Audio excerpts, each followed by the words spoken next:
ऐसी दिव्य स्वरूप आपने देखे नहीं होंगे हनुमान जी के। दर्द हरण हनुमान, डॉक्टर हनुमान, बड़े बड़े से बड़ा रोगी वहां पर चला जाए, श्री हनुमान जी के दर्शन कर ले। और पूज्य महाराज जी वहां पर हनुमान जी के रोज आहुति अग्निहोत्र की बभूत देते हैं। हनुमान जी का दर्शन करे, वहीं निवास करे, रोज दर्शन करता रहे। एक बड़े से बड़ा रोग जिसको डॉक्टर मना कर दें, उसको ददरा हुआ हनुमान जी, डॉक्टर हनुमान ठीक कर देते हैं। ग्वालियर में यदि बड़े से बड़े डॉक्टर किसी उपचार के लिए मना कर दें कि ये नहीं हो पाएगा, तो पेशेंट पूछे अब क्या करें, बोले अब तो एक ही उपाय है, हमारे ग्वालियर के पास में डॉक्टर हनुमान है, यदि उनकी कृपा हो जाए तो ठीक हो जाओगे। मैंने अपनी आंखों से देखा, मंगलवार शनिवार तो 1-1 लाख आदमी वहां दर्शन करने के लिए पधारते हैं। ऐसे ददरुआ सरकार, दर्द हरण हनुमान, वहां के छोटे महाराज जी आज हम सबके मध्य में पधारे हैं। आप तो श्री वृंदावन धाम में ही विराजते हैं। बड़े महाराज जी के थोड़ी अस्वस्थता के कारण वे नहीं आ पाए, लेकिन आप श्री पधारे। आपके समस्त परिकर को आपके श्री चरणों में बारंबार प्रणाम। श्री ददरुआ सरकार का आज स्मरण हुआ, मतलब हमारे श्रीनाथ जी उत्सव में मानो नाम के रूप में ही सही श्री हनुमान जी महाराज ददरुआ सरकार पधारे हैं।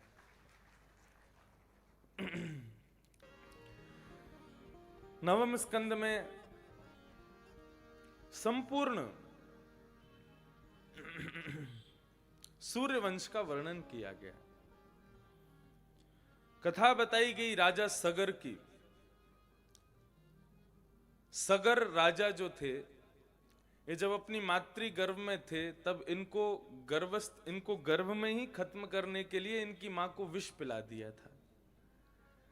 लेकिन माता इतनी धर्मावली थी कि धर्मो रक्षति रक्षितः, विष पीने के बाद भी ना तो मां को कुछ हुआ, ना ही उनके पुत्र जो गर्भ में विराजमान थे उनको भी कुछ नहीं हुआ। जबकि जब जन्म हुआ तो सिर पर जितना विष पिया था उतने विष का मानो जैसे एक भंडार सा लेकर के वे प्रकट हुए, गर के साथ विष में लिपटे हुए जब जन्म हुआ, इसलिए नाम उनका पड़ गया सगर। गर माने विष और उसके सहित जो प्रकट हुए वही सगर। राजा सगर, इनका प्रादुर्भाव हुआ। 2 ब्याह हुए, दोनों पत्नियों से पुत्र उत्पन्न हुए। इन्हीं के वंश में आगे चलकर के भगीरथ हुए, जिन्होंने जाकर के गंगा मैया को प्रसन्न किया और गंगा मैया प्रसन्न होकर के अवतरित भई हैं। बोलो गंगा मैया की जय। श्री वल्लभाचार्य जी महाराज श्री गंगा जी की गोद में ही विराजे, अपनी संपूर्ण लीला पूरी करके श्री गंगा मैया की श्री गोद में विराजे श्री वल्लभाचार्य जी। भगीरथ जी ने गंगा मैया को प्रकट किया, यही जगतारिणी गंगा मैया का प्रादुर्भाव हुआ। उनकी प्रादुर्भाव की कथा बताई। अन्य अन्य कथा बताते हुए खट्वांग राजा के पुत्र दीर्घ बाहु के रघु, रघु के प्रथु, प्रथु के श्रवा, श्रवा के अज, अज के महाराज दशरथ। इस प्रकार से दशरथ जी का प्रादुर्भाव हुआ और दशरथ जी के यहाँ पर भगवान कृपा करके 4 रूपों में प्रकट हुए हैं, राम, भरत, लक्ष्मण और शत्रुघ्न। श्रीमद् भागवत में 1 श्लोकों में श्री राम जी को प्रणाम किया गया। हम लोग भी प्रभु श्री राम को प्रणाम करें कि गुरुवर थे त्यक्त राज्यो व्यचरदनुवनं पद्म पद्भ्याम प्रियाया पाणिस्पर्शाक्षमाभ्याम मृजित पथरुजो यो हरिन्द्रानुजाभ्याम वैरूप्याक्षुर्पणख्या प्रिय विरहरुषा रोपिता ब्रूब्रिजम्भ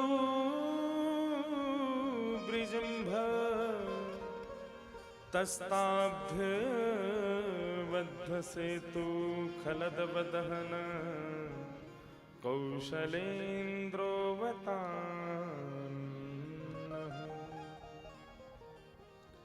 प्रभु श्री राम के प्रादुर्भाव की कथा। बंधुओं, श्रीमद् भागवत में 2 अध्याय में राम कथा है। बहुत जो वैष्णव चलना चाहे वहां कथा सुनने, बाली इंडोनेशिया में श्री राम सुख रामायण, सुखदेव जी की जो रामायण है उस पर वहां प्रवचन है 7 दिन तक। वहां कथा का समय रहेगा सवेरे 8:30 बजे से और 10:30 बजे तक, 2 घंटा। और जो कथा में नहीं आएगा उसको नाश्ता नहीं मिलेगा, ये वहां का नियम है। कथा में आओ, 10:30 बजे तक कथा सुनो, नाश्ता करो, फिर उसके बाद बाली द्वीप का भ्रमण करेंगे। कभी किसी मंदिर में, कभी कहीं, सबकी बसों की व्यवस्थाएं वहां रहेंगी। पूरा इस प्रकार से उस कार्यक्रम का नियोजन किया जा रहा है। दिल्ली का एक बढ़िया समृद्ध एक ट्रेवल वाले उस कथा का आयोजन, और बाली द्वीप के जो वहाँ के जो मंत्रिमंडल के लोग हैं, वहाँ की जो सरकार है, वे लोग मिलकर के उस कथा को करा रहे हैं। आप सब लोग भी जिसकी इच्छा हो तो बाली चलो घूमने के लिए, वहां घूमेंगे, आनंद करेंगे और ठाकुर जी की कथा श्रवण करेंगे। बाली में आपको आश्चर्य होगा, किसी भी मंदिर में ठाकुर जी की मूर्ति विराजमान नहीं है, केवल आसन है, और आसन के पीछे ठाकुर जी का बढ़िया सिंहासन जैसा बना रखा है, लेकिन ठाकुर जी नहीं दिखेंगे।